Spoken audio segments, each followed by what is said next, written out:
Hey, are you a teacher feeling strong emotions about this back to school transition? Well, if that's you, this video is for you.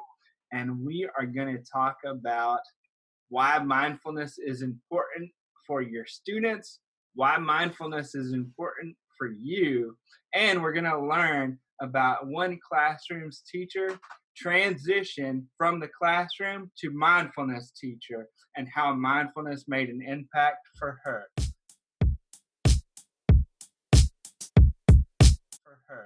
So, Katrina, welcome to this interview, and let's just dive right in. Why is mindfulness important for students, and what can teachers do to support that? So, especially during these pandemic times where it has been a long time since students have been in the classroom, and some students aren't going back to the classroom yet, depending on where you are in the world. But the norms, the routine, the structure, consistency, all of that has been uprooted. And so, a lot of us, no matter teacher, student, whoever, a lot of us have dysregulated nervous systems right now. In research, there's been lots of studies in mindfulness, and some of the most consistent findings of the benefits of mindfulness include greater attention and decreased reactivity. There are so many other benefits related to health and strength and immune system, et cetera, all of which are relevant, especially now during these times. But as a classroom teacher, I mean, what classroom teacher doesn't want their students to have greater attention and decreased reactivity? Because if students had decreased reactivity, we wouldn't have to spend so much time on classroom management and behavior and all of that. Yeah, I was thinking about my experience being a student, and yeah, we can be rambunctious when we're a kid. So that decreased reactivity, I'm sure, is huge. So one of the things you touched on there is like we're all dealing with this dysregulation of the nervous system, and so I think, how did you find that mindfulness was able to help you when you were that teacher in the classroom and get more regulated? Yes. So first of all, with everything everything I've studied in my formal mindfulness trainings, the biggest thing that teachers can do to support their students is to have their own stable nervous systems, right? Students can pick up on distress. And if we have the one person, the teacher, who can be that steady force, serving themselves with mindfulness to be proactive themselves and not get triggered when things go awry, that creates a safe environment that helps students with their own regulated nervous systems. So the biggest thing that teachers can do is take care of themselves first and incorporate their own personal mindfulness practices, even if it's just a tiny, tiny little thing each day. It doesn't have to be anything big, but just a tiny thing to give themselves their own presence, which will build that stability and bring a regulated nervous system. Yeah, that's huge about modeling, right? As the teacher, you get to model what the student sees, and whatever way that looks like in this time that we're transitioning into. But that modeling is huge for sure. Right. So when I first found mindfulness, it was because a behavior consultant visited the elementary school teacher where I was teaching, and she went into every teacher's classroom and modeled this mindfulness strategy called TAPS. And I just felt like I was a better, calmer, less reactive teacher after it. And I noticed such great impact in my students after it's literally a 1 or 2 minute practice, such great drastic results. And then when I moved overseas to Greece, and used it with my students, it was the same results.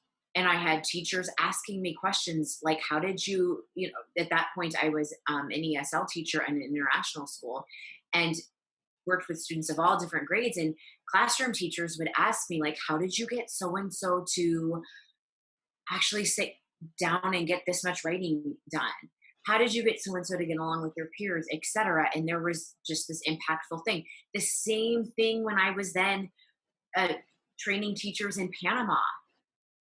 And so to see the power of how much students were benefiting from mindfulness, no matter their age, no matter their country, background, socioeconomic status, etc.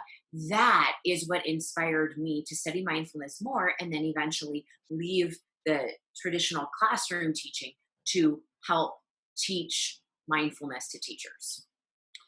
And so we don't just want to talk about it here. We want to actually give one of the practices so you guys can take that away from the video. So what how are we going to get started with this practice, Katrina? Okay, so for TAPS, which stands for total and perfect silence, and actually thinking about that now, like mindfulness is not about perfection, it's about practice, right? But the word TAPS is easy to remember. And TAPS incorporates what we also call in mindfulness, we call a mindful body. So the first step for that would literally be sitting up straight. Sitting up straight, as I was not. And we know when we sit up straight, the blood can flow better. It can feel very grounding to feel the sensation of the body against the chair or the feet flat on the floor. So if your feet can touch the floor, allow them to be flat against the floor. And the next thing would be to be mindful of how your hands are. Now, the first thing I had learned with TOPS is that students can have their hands buckled, perhaps on their desk or on their lap. But honestly, it's just anything that works for you so that the hands are still, right? Because in a mindful body, stillness is a huge component. And so once you're sitting up straight, feet are touching the ground if possible, and the hands are still, then this is where we start with the slow, deep breathing, typically in through your nose and out through your mouth. But again, we want it to feel comfortable. And in mindfulness, we don't want anybody to be anything that they're not or try anything that feels uncomfortable. And then if it is comfortable, close the eyes. We never want to force anyone to close their eyes. It could trigger something traumatic for students who don't feel safe. So if the eyes closed isn't comfortable, a fixed gaze down on the floor a few feet in front of you, that can work also. And then the fifth part of TAPS would be to bring awareness either to the breath or any one or more of the senses.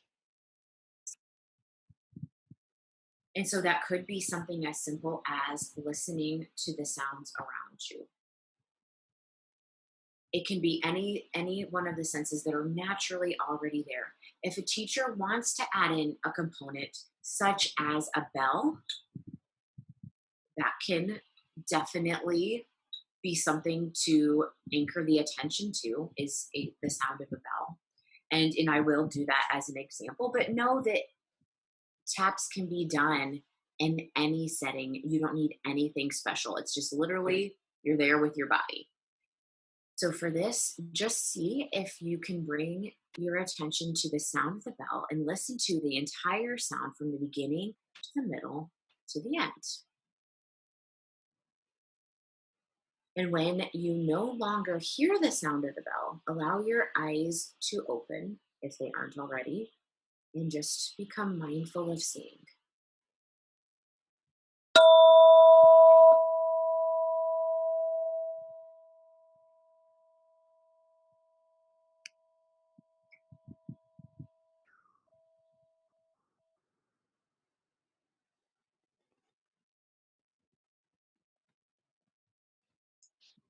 So that is a brief overview of TAPS. Like anything that teachers teach students, we know that we practice it over and over and over again. And then it becomes part of a student's routine. And, when I first learned it, I would say TAPS. And after a while of teaching them, this is what TAPS looks like, you know, it was just an automatic thing. And then students would choose to practice TAPS on their own. And any other mindfulness practice, it could be as simple as closing our eyes if it's comfortable and just listening to the sounds around us. It's that simple. Mindfulness is available to all of us for support at any time, free of charge. Katrina, thanks so much for sharing that practice with us. And if you watch this and you're like, I need to incorporate this into my everyday life, I need to incorporate it into my teaching, and I want to learn more than just this practice. Well, Katrina and I put together a 14-day course where you learn several different practices over the 2-week period, so you can add to your mindfulness tool belt and serve your students better. Yes, and please also know that I make mindfulness videos based on teachers and caregivers' requests or questions. So please feel free to ask whatever questions. And thank you for serving yourself with mindfulness so that you can be a stable presence to help others in feeling that way as well.